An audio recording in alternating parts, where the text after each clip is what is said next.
Right. Welcome back to Nick Lenz's Comic Corner, Classic Lesson Non-Classic. That's episode number 29, 27, Doubleshot 28, 21. First, we're discussing the final trade to collect issues by this particular writer from Man-Thing. The Man-Thing by Steve Gerber, Big Collection Book 3. And I had just discovered this today.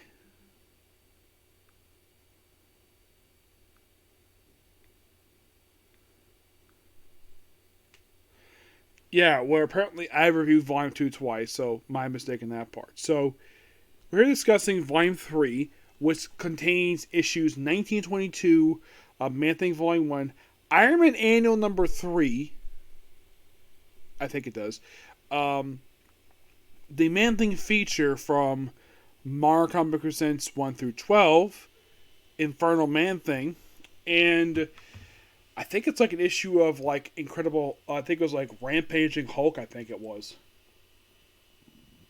Excuse me.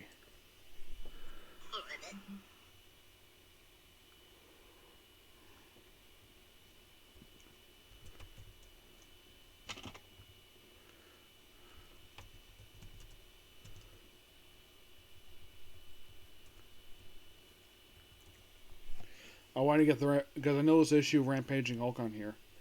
I just want to make sure I get the correct here in the, I think it was A number 3, I think it was.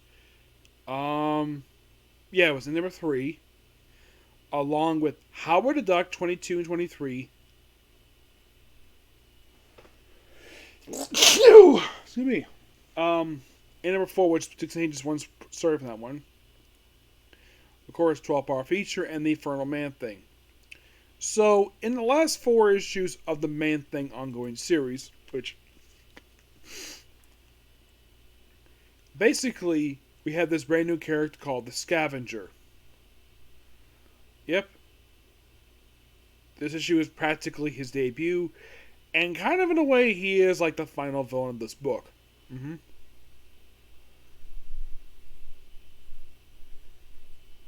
Yeah, and after these issues, believe it or not, he does not appear again into the Wolverine Best There Is book. Yep. So, by the way, Man-Thing has left Citrusville. Yeah, he's still with his swamp area, but no longer Citrusville because him and Roy have left town because the town has become completely nuts due to the fact that they apparently don't like a book that was published, so they support book burnings. Yes, believe it or not, they do this. I don't really know why. Basically, they've gone to Atlanta, and that's pretty much what they remain for the remainder of the series. Well, then they go to Manhattan, where they encounter, well, they think, oh, like Spider-Man thing and Shang-Chi. No, just illusions.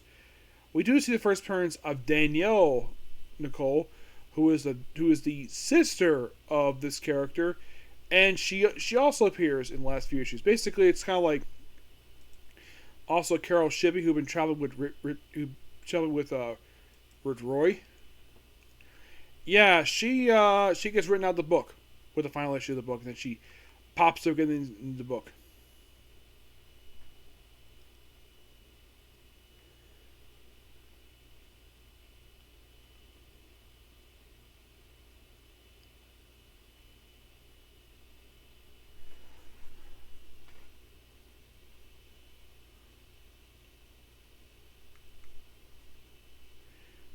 Yeah, so she's pretty much here, like I said, for pretty much the remainder of the book, where they're basically just. There's also encountering this guy called Throg the Netherspawn, which that was a character that Steve Gerber created when Man-Thing appeared in issue number 11, which I think it was the first issue of the book, basically, where he was the featured character for, and he was brought back here for these last 2 issues of the book, last couple issues, and then he would pop up in Howard the Duck. An issue of the following volume fought Defenders, Doctor Strange, and once again fought, well, Howard the Duck. Excuse me. And then the book ends with issue number 22.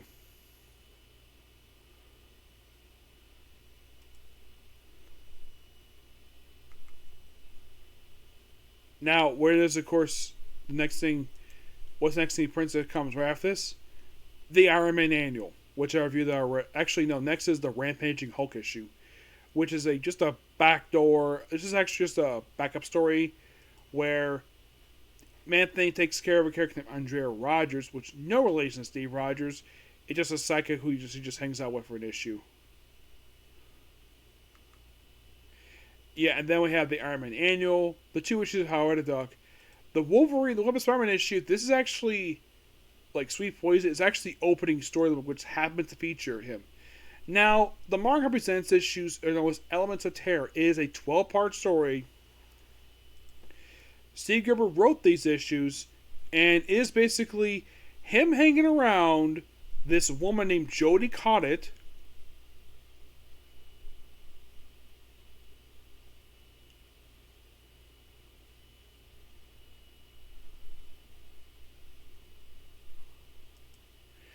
And she basically is like this beautiful woman who basically, it's like Man Thing is like her servant this whole book.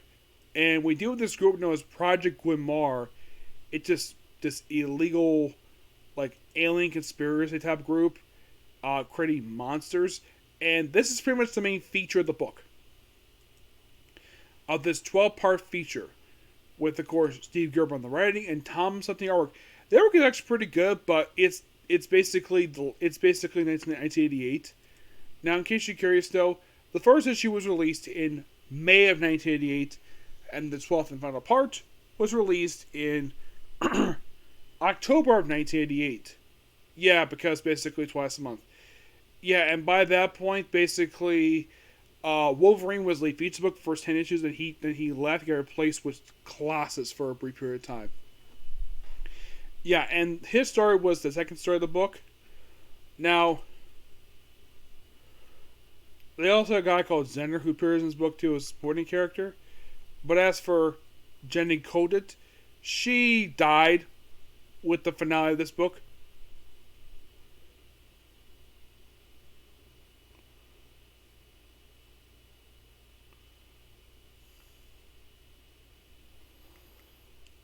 Yeah.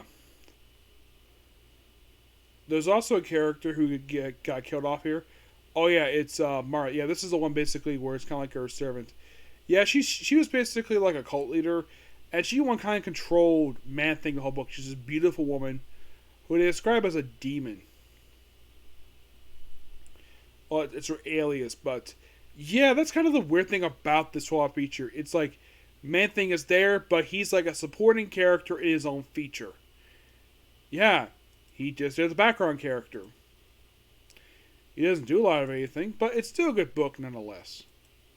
I enjoy this 12-part feature, and then pretty much the last thing Steve Gerber did was the Infernal Man-Thing series. Which, of course, basically, they have these... It's this weird book with Kevin New in the artwork where Man-Thing looks so bizarre. It's basically him... he's back in Citrusville with these issues, and it's him basically... It's like they took... basically, it's like... It's meant to be Steve Gerber's his last story for this character. And will this end up being his last issue he did for Marvel?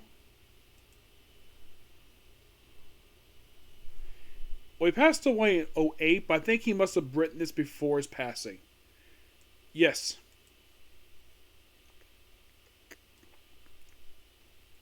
It's a weird book, and this is kind of a weird coincidence. They did this right after this issue of Tales of the Thing that was published in 2005, and this was published 7 years later. My guess is because he felt ill, and then he passed away. He did also do the adaptation of Blade 2.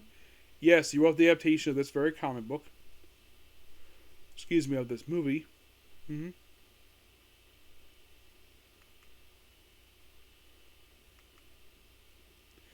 Yeah. But I enjoyed the Infernal Man-Thing book.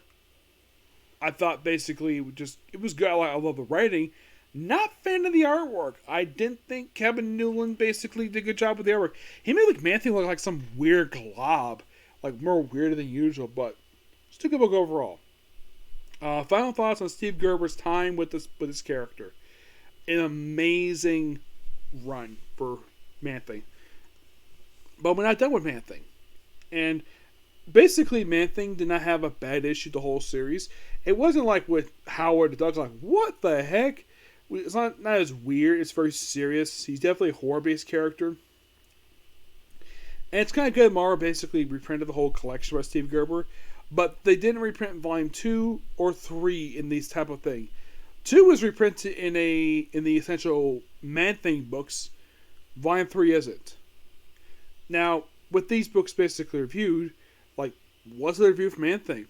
Volume 2, Volume 3, Volume 4, Dead in that Man Thing.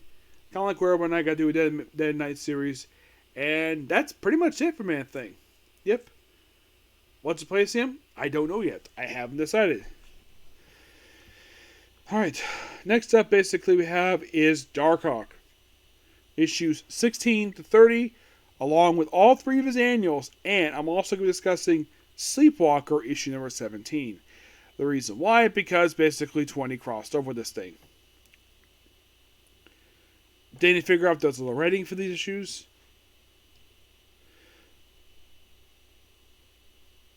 So basically, it's him. It's like a lot of flashback stuff here. You have Chris Prowl basically taking care of some criminals. But it's just normal high school, teenage stuff. We'll also deal with some Soviets.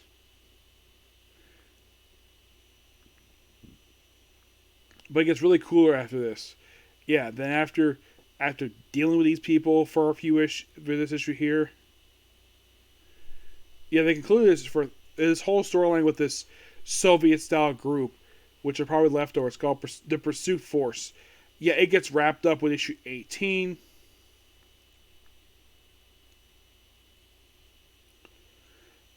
And then we have Portals of Power, which starts issue 19.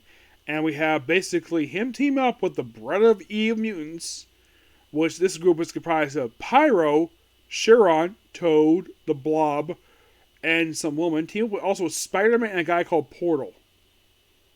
Yeah, and this incarnation is one of the more weaker incarnations of the Bread of Eve mutants. Because the main reason why, because Toad made them mercenaries. Instead of being a bad guy group, they're basically low-rent mercenaries.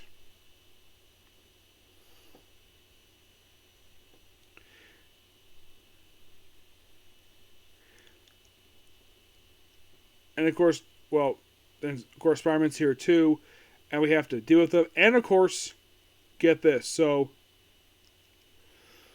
along with Spider-Man, we also have appearance by the Sleepwalker. Yes, the Sleepwalker. And it continues into issue 20, and then the finale for the story is told in Sleepwalker 17. And I love this cover image here of basically Blob about to break Darkhawk's hand, which has the claws. Yep.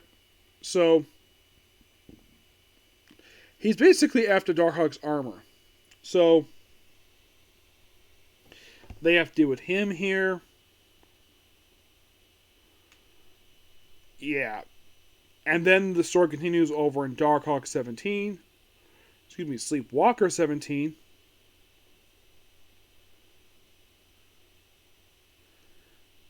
Yeah, and for some reason, they have part 3 handled here for some reason.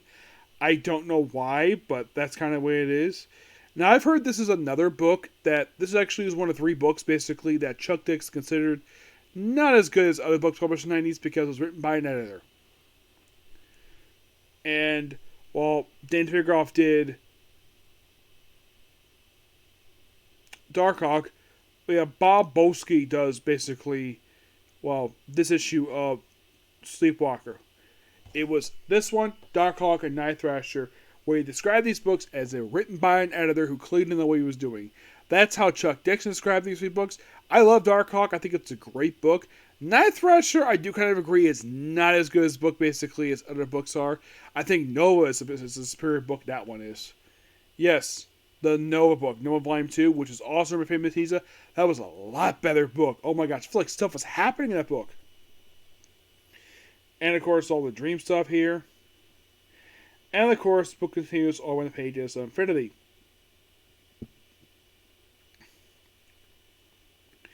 moving back over to Darkhawk, before I continue with the final next 10 issues,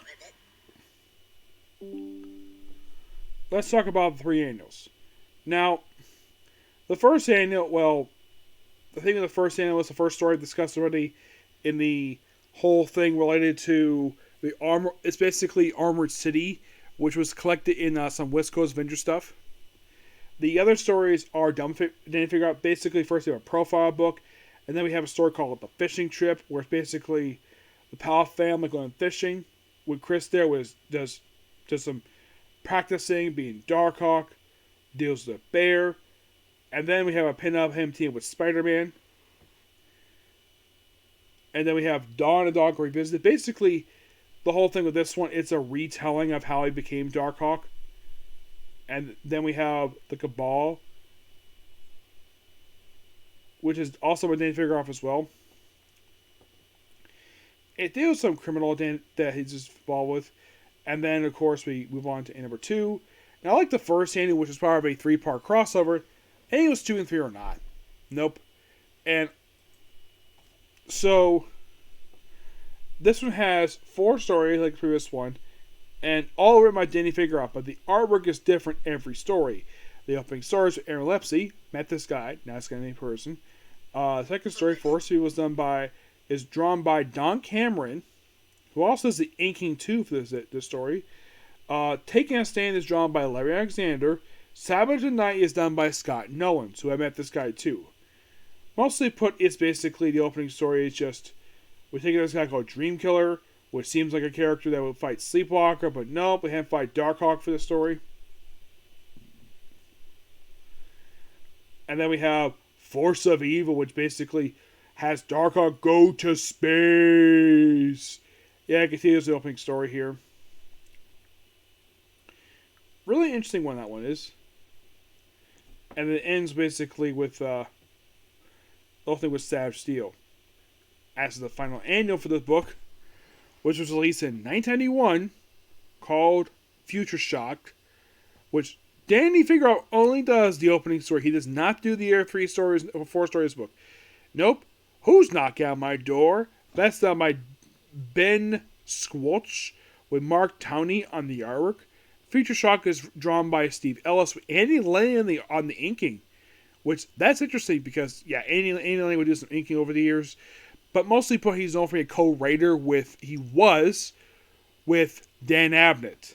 They have since no longer been writing together. Caught in the Crossfire, written by John Louis Larosky, art by Rob Walker. The final one is done by Eric Flynn.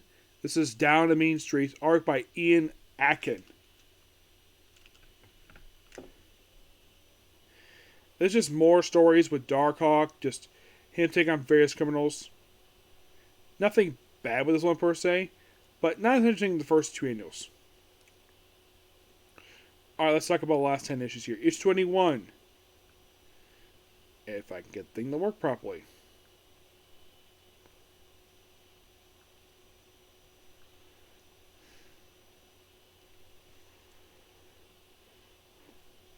We have this multi-part story known as The Barry Vengeance. I basically handle some criminals here. And then Chris Powell basically deals with this beautiful woman who he has to save from a gunshot wound. And she has expressions like, nice moves. Uh-huh. Yeah. And it's implied the fact that she probably really wants to sleep with him. But it doesn't go anywhere because basically she's daughter to the mobster's daughter. Yeah.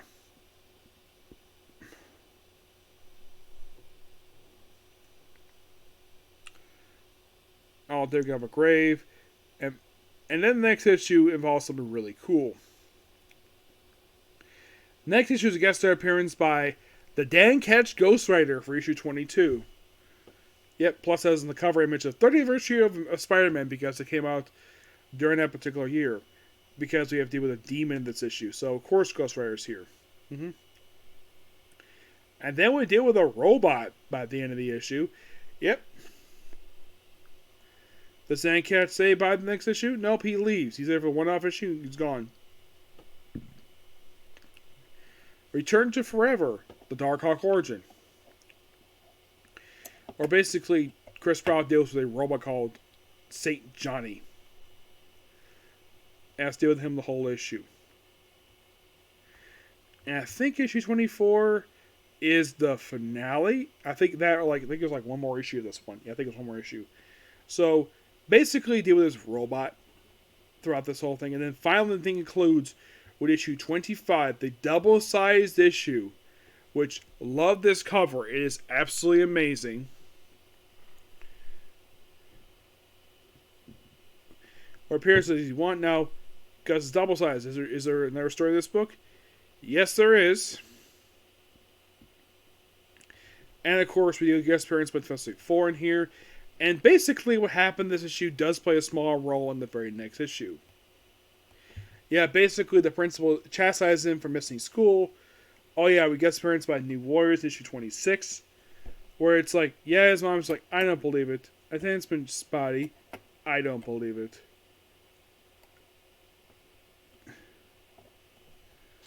Chris, are you listening to Mr. Roberts? Chris? Yeah, it's all by his hands. He takes out his diamond. He goes to be Darkhawk.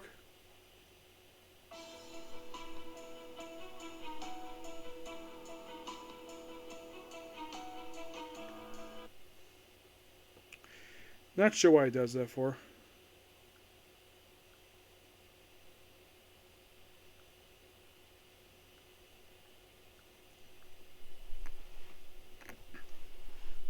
Yeah, they declare him basically an absent, basically like, it's been spotty because he was out in space. So, New Warriors are here to often position the team.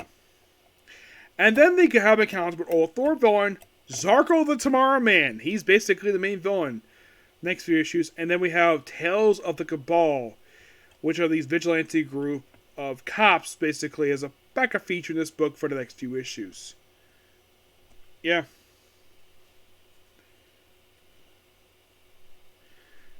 And I gotta admit, basically him, and this is a funny bit here where like, oh, Zarko's eating a pizza. I always think a character eating a pizza is so funny in a comic because it is so rare to see this.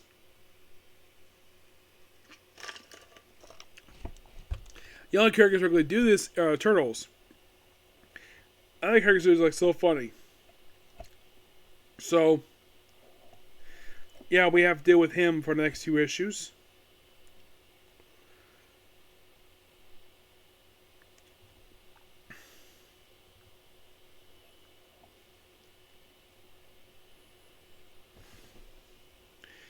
Yeah, in case, I think this wraps up with issue...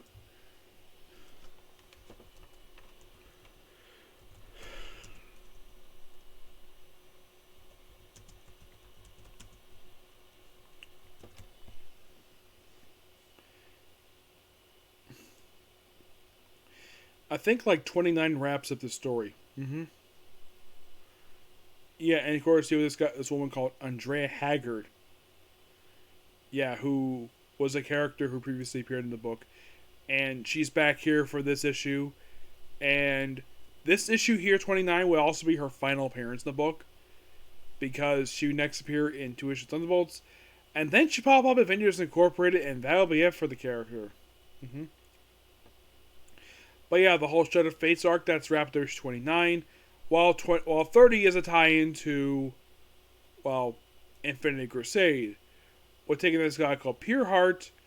It's basically just an evil version of, well, Darkhawk.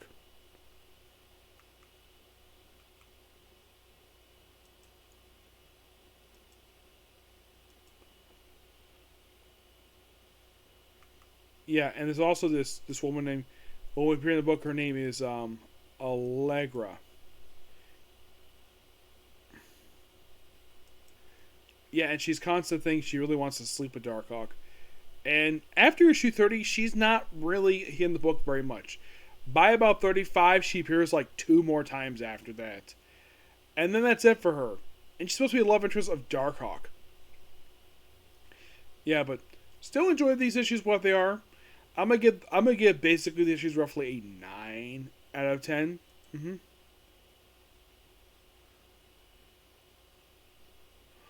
Well, yeah, that's pretty much it. Particular view. Please be sure to like, comment, subscribe, turn notifications, and do not hit the dislike button. Well, next up basically is, well, Fair to Win Hero's Quest. That's next. And then, who knows afterwards, okay? Comic Con, see you. Bye.